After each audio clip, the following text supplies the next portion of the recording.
Mid-October, I was still having trouble adjusting to college life and was super overwhelmed with classwork, that I wasn't involved in any clubs, and I didn't believe I would have time to do anything else but work. My friend Mia from home, my church friend actually, had been asking if I wanted to join her and go to Encounter for weeks, but I declined week after week. One Tuesday afternoon, though, I was having trouble with some friends and was feeling upset, betrayed, and alone. But then instead of crying, I just decided to pray, probably for the first time since school started, asking God for help because I felt weak and stuck in a corner with no way out, and I really didn't know what I was going to do.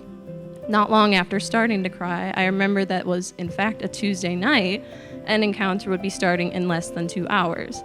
So I felt revitalized with purpose. I texted my friend that I was going to go and asked if I can join her.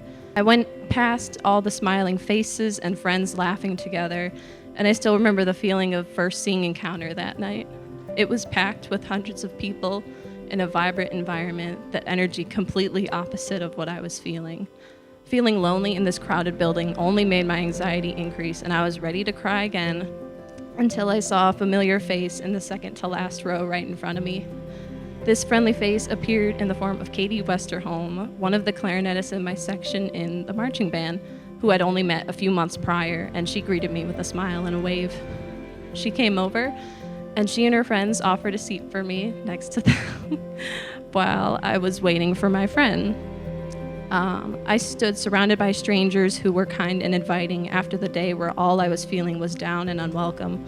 And once again, I was on the verge of crying at their kindness.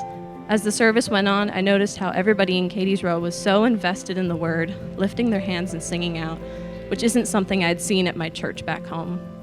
It was really appealing, the feeling of having that big of a connection to God, which was something I wasn't really sure I'd felt in years. Because the people who invited me to join in worship that night became the reason I became practicing my faith on a deeper level than ever before.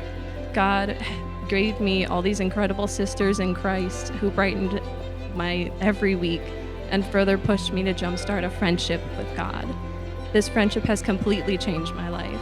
And as written in Psalm 116, verses 1 through 2, I love the Lord, for he heard my voice. He heard my cry for mercy. Because he turned his ear to me, I will call on him as long as I live.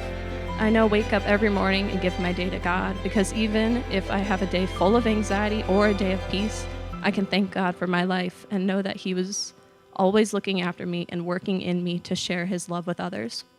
I feel revitalized, reborn, and ready to help others who felt the same way I did that night in October. And I want to pass forward the miracle that saved me. For once you were darkness, but now you are light in the Lord, so live as children of light.